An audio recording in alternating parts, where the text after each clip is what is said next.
कॅगच्या अहवालातून महत्त्वाचा खुलासा झालेला आहे आणि हा खुलासा सुद्धा धक्कादायक आहे. 6 शासकीय वसतिगृह जी बंद होती त्यांना सामाजिक न्याय विभागाकडून जवळपास 1,60,00,000च्या घरामध्ये पैसे देण्यात आलेले आहेत. एकही विद्यार्थी त्यात शिकत नाही आहे. नेमका हा घोटाळा काय आहे, हे प्रकरण काय आहे, आपण समजून घेण्यासाठी सामाजिक न्यायमंत्री संजय शिरसाट यांच्याकडे आलेलो आहोत. सर, ज्या पद्धतीनं कॅगचा अहवाल आला आहे, काय नेमकं या कॅगच्या अहवालामध्ये आहे आणि बरेचसे आरोप प्रत्यारोप याला धरून होत आहेत, विरोधक पण आक्रमक होत आहेत, काय म्हणाल?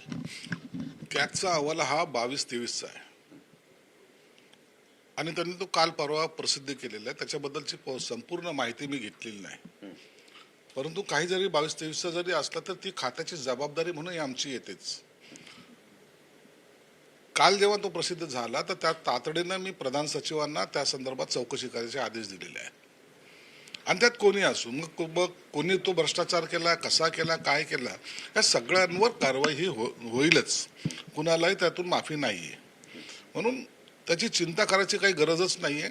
परंतु अशा प्रकारे भ्रष्टाचार कसा होऊ शकतो हा प्रश्न आहे. जर ते 6 हॉस्टेल बंद असतील, तिथं एकही विद्यार्थी नसेल, मग हा पैसा गेला कुठं, हा मोठा प्रश्न आहे. आणि मला वाटतं याचे गंभीर परिणाम भविष्यामध्ये ज्यांनी ही लूट केली त्यांना भोगावे लागतील. जे दोषी असतील त्यांना शासन होईल आणि त्यांच्याकडून ही वसुली पण केली जाईल आणि भ्रष्टाचाराचे जे आरोप आहेत ते सुद्धा दूर होतील. निश्चितच केली जाईल, कारवाई तर केली जाईलच जाईल, वसुली केली जाईल. परंतु असा प्रकार जर हॉस्टेलमध्ये घडत असेल तर मला वाटतं ते दुर्दैव आहे आणि असा प्रकार पुढे घडू नये यासाठी काळजी सुद्धा घेतली जाईल. संजय राऊत यांनी पुन्हा एकदा टीका केलेली आहे. एकीकडे खासदारांसोबत एकनाथ शिंदे दिल्लीत गेले आहेत, तिथे अमित शहाची भेट झाली आहे. संजय राऊत म्हणतात की चोरीचा माल घेऊन एकनाथ शिंदे हे दिल्लीच्या रस्त्यांवर फिरतात, कुणी काही बोलत नाही त्यांना.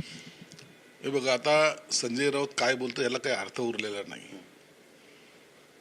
दिल्लीला गेले, चोरीचा माल घेऊन गेले, मग तुमच्याकडे तो चोरीचा माल होता का? पहिले तुमचा माल चोरला, मग तुमची कंप्लेंट करा ना.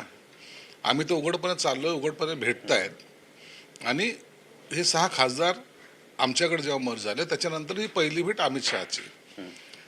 काही खासदारचे प्रश्न असतात, काही स्टेटचे प्रश्न असतात आणि मला वाटतं ही राजकीय भेट पण आहे, म्हणून आम्ही काही लपवत नाही. निश्चित त्यात काही राजकारण जरूर असेल, परंतु त्याचा खुलासा एकनाथ शिंदे साहेब करतील. नक्कीच. एकनाथ शिंदे हे दिल्लीमध्ये काल अमित शहा यांच्यासोबत त्यांची बैठक सुद्धा झालेली आहे. कुठलाही निधी कमी पडू दिला जाणार नाही आणि श्रीकांत शिंदे यांच्या माध्यमातून सर्व विकास कामं सुद्धा केली जातील. खासदारांना निधी दिला जाईल आणि एखादा मोठा विषय जर एखाद्या खासदाराचा असेल तर तो कॅबिनेटमध्ये पण मांडला जाईल अशी ग्वाही दिलेली आहे. किती महत्त्वाचं आहे सगळ्या शिवसेनेसाठी? हे बघा, शिंदे साहेबांचा एक स्वभाव आहे, ते कोणताही पदाधिकारी असेल, खासदार असेल, आमदार असेल, त्यांना जो शब्द देतात ते पाळतात. मग तो पाळण्यासाठी त्यांनी मुद्दाम हे जे आपल्या भरोशावर आलेले आहेत यांना निधी जास्त प्रमाणात दिला पाहिजे. मागच्या वेळेला तुम्ही पाहिलं असेल 40 आमदार आम्ही होतो, 40 त्यांनी 60 करून दाखवले.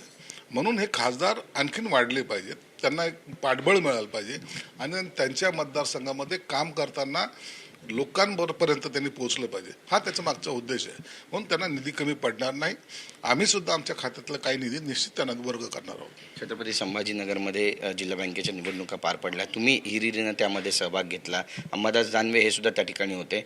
पण आता अध्यक्षपदी नेमकी कुणाची वर्णी लागणार आहे? शिवसेनेचा दावा शिवसेना तशाच पद्धतीनं कायम ठेवणार आहे? अध्यक्ष होईल शिवसेनेचा की पुन्हा भाजप त्या ठिकाणी बसवेल? जसं ठाण्यामध्ये ठाणे DCC बँकेत झालं तसंच छत्रपती संभाजीनगरमध्ये होईल?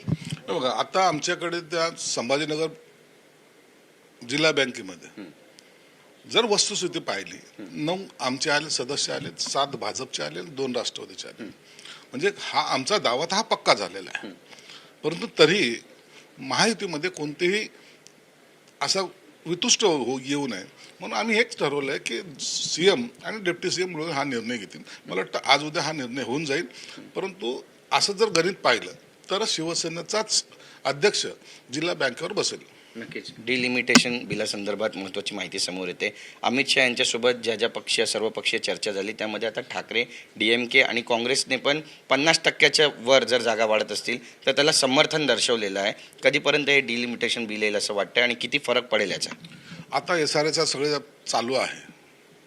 हे SRAचा प्रोसेस संपल्यानंतर हे डिलिमिटेशनचं बिल येणार आहे आणि मला वाटतं हे आणणं अत्यंत गरजेचं आहे.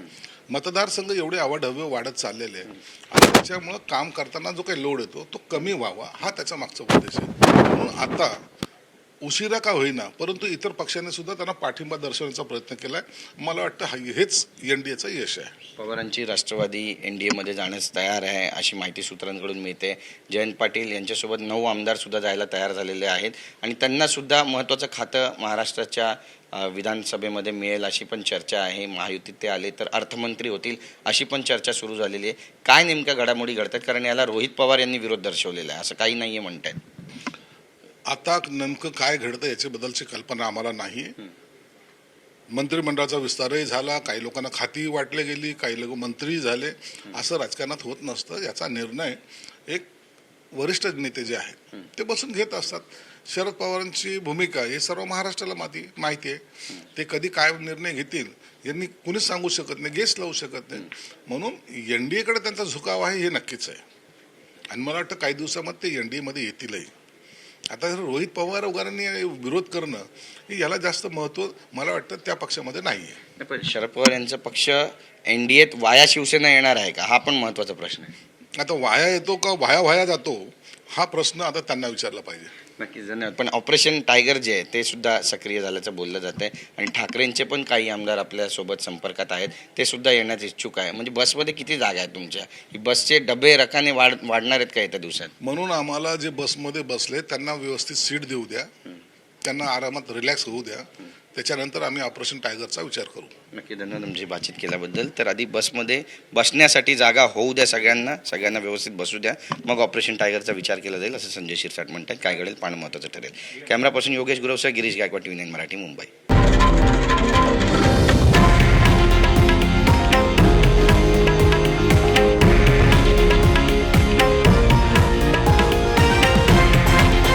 हे आहे देशातील नंबर 1 न्यूज नेटवर्क आणि आपण पाहत आहात TV9 मराठी, एकमेव.